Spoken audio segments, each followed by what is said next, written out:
Hey everyone, and welcome back to another Explainer. Today, we're tackling a massive historical mystery about literally the world's most popular sport, football. We are going to unpack its true origins and, finally separate the widespread myths from the actual documented reality. So, let's get right into it. Okay, let's dive into this. Section 1. The Myth of the Inventor. It's totally human nature to want to pin a massive global phenomenon to a specific date, right, or to a lone genius. We constantly ask ourselves, who first invented football? We naturally just assume there's got to be a simple, one-name answer hidden somewhere deep in the history books. Well, the truth actually shatters that myth entirely. No one person invented it. The game we know and love today wasn't sparked by a single brilliant mind in a vacuum. It's actually the result of a massive, multi-century human collaboration. Basically, an evolving tradition built by everyone from ancient athletes all the way up to 19th century gentlemen in top hats. Section 2. Ancient Games and Kuju. To see exactly where this collective invention began, we really have to look at the scattered foundations of early ball games.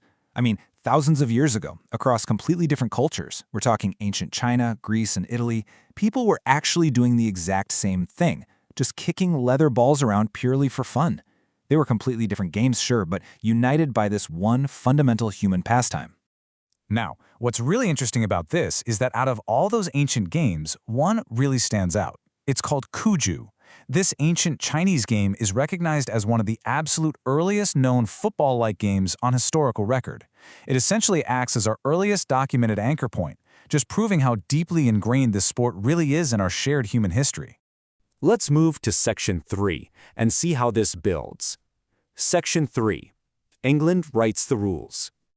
So, for centuries, the sport was pretty chaotic. You had scattered groups of people in totally different countries playing fundamentally different games. But moving into 1863 and beyond, a massive shift occurs. Suddenly, we enter a highly structured paradigm with official rules where everybody starts playing the exact same game, specifically designed for a global stage. The true catalyst for that massive shift was the year 1863.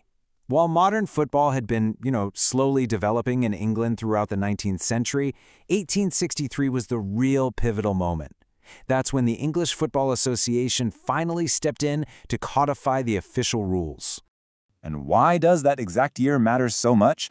Well, because it was done, quote, so everyone could play the same game. This monumental act of standardization unified players worldwide. Think about it. England didn't invent the act of kicking a ball, but they absolutely invented the structure that allowed it to literally conquer the world. And this brilliantly illustrates what a fascinating evolution it is. We jump from ancient China, Greece, and Italy playing very informal leather ball games across a massive historical gap to the 19th century. That's where the modern structure incubates in England, finally locking into place with the Football Association's rules in 1863. Which brings us to Section 4, the global game today. So, the crucial point is that the result of that 1863 standardization is undeniable. We're talking millions. Without those specific rules written in England, we just wouldn't have millions of people across the globe playing the exact same game today. That simple act of standardization was the bridge. It connected ancient, scattered pastimes right to the massive global phenomenon we know today. So, as we wrap up, I really want to leave you with a thought inspired by this incredible multi-century collaboration. Are any modern games evolving right now right under our noses?